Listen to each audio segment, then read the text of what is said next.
ಮನೆಯಲ್ಲಿ ನೇಣು ಬಿಗಿದ ಸ್ಥಿತಿಯಲ್ಲಿ ಗೃಹಿಣಿಯ ಶವ ಪತ್ತೆಯಾಗಿರುವ ಪ್ರಕರಣ ಮಂಡ್ಯ ತಾಲೂಕಿನ ಮಲ್ಲೇನದೊಡ್ಡಿ ಗ್ರಾಮದಲ್ಲಿ ಜರುಗಿದ್ದು ತಡವಾಗಿ ವರದಿಯಾಗಿದೆ.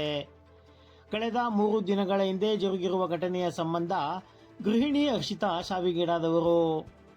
ಶವದ ಮರಣೋತ್ತರ ಪರೀಕ್ಷೆಯ ಬಳಿಕ ಮದ್ದೂರು ತಾಲೂಕಿನ ಯಮನಹಳ್ಳಿ ಗ್ರಾಮದಲ್ಲಿ ಪತಿಯ ಮನೆ ಮುಂದೆ ಶವ ಇಟ್ಟು ಪೋಷಕರು ಧರಣಿ ನಡೆಸುತ್ತಿದ್ದಾರೆ. ಘಟನೆಯ ಬಳಿಕ ಮನೆಯಿಂದ ನಾಪತ್ತೆಯಾಗಿರುವ ಗಂಡ ಹಾಗೂ ಆತನ ಕುಟುಂಬದವರ ವಿರುದ್ಧ ಭಾನುವಾರ ಮಧ್ಯಾಹ್ನ 1 ಗಂಟೆಯಲ್ಲಿ ಮಂಡ್ಯ ಗ್ರಾಮಾಂತರ ಪೊಲೀಸ್ ಠಾಣೆಯಲ್ಲಿ ದೂರು ದಾಖಲಾಗಿದೆ.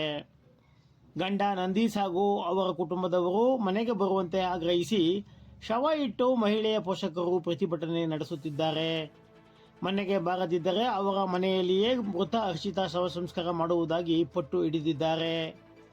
ಗಂಡ ಹಾಗೂ ಆತನ ಮನೆಯವರು ತಮ್ಮ ಮಗಳನ್ನು ಕೊಂದು ನೇಣು ಹಾಕಿರುವುದಾಗಿ ಆರೋಪಿಸಿ ದೂರು ನೀಡಿರುವ ಹರ್ಷಿತಾ ಪೋಷಕರು ಘಟನೆ ಬಳಿಕ ತಲೆಮರೆಸಿಕೊಂಡಿರುವ ಗಂಡ ಹಾಗೂ ಆತನ ಪೋಷಕರ ವಿರುದ್ಧ ಸಂಬಂಧಿಕರು ತೀವ್ರ ಆಕ್ರೋಶ ವ್ಯಕ್ತಪಡಿಸುತ್ತಿದ್ದಾರೆ.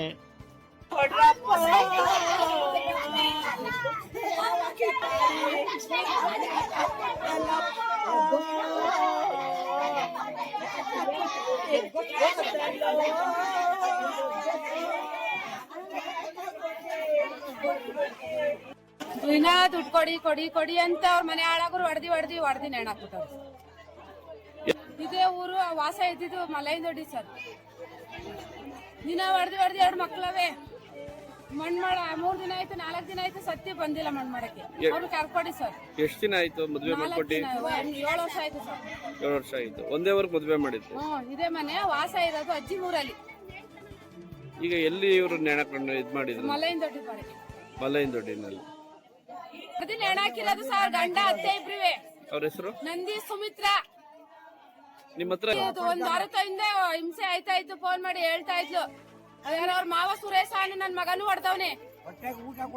ಊಟನೇ ಅಡ್ಗೆನೇ ಇಲ್ಲ ಸರ್. ಊಟನೇ ಇಲ್ಲ ಸರ್ ಹುಡುಗಿಗೆ. ನಿಮ್ಮ ಹೆಸರು? ಮಂಜುಳಾ. ಏನಾಗ್ಬೇಕು ನೀವು? ತಾಯಿ. ಅವ್ರ ತಾಯಿ ನಾನೇ ಸಪ್ಲೈ ಮಾಡ್ತೀನಿ ಸರ್. ಅವಳಿಗೆ ಬಟ್ಟೆ ತೊಯಿಂದ ಚಪ್ಪಲಿ ತೊಯಿಂದ ಬೆಂಗಳೂರು ಪೇಟೆಯಿಂದ ಪಾತ್ರೆ ತೊಳೆದ್ಬಿಟ್ಟು ಕೊಡ್ತಾ ಇದೆ ಸರ್. ಸರ್ ದಿನ ವರದಕ್ಷಿಣೆ ತರ್ಲಿಲ್ಲ ಅಂತ ಹೊಡಿತಿದ್ದ ನನ್ ಮಗ. ಅತ್ತೆನೂ ಕೊಡ್ತಿದ್ದು ಗಂಡನೂ ಕೊಡ್ತಿದ್ದ.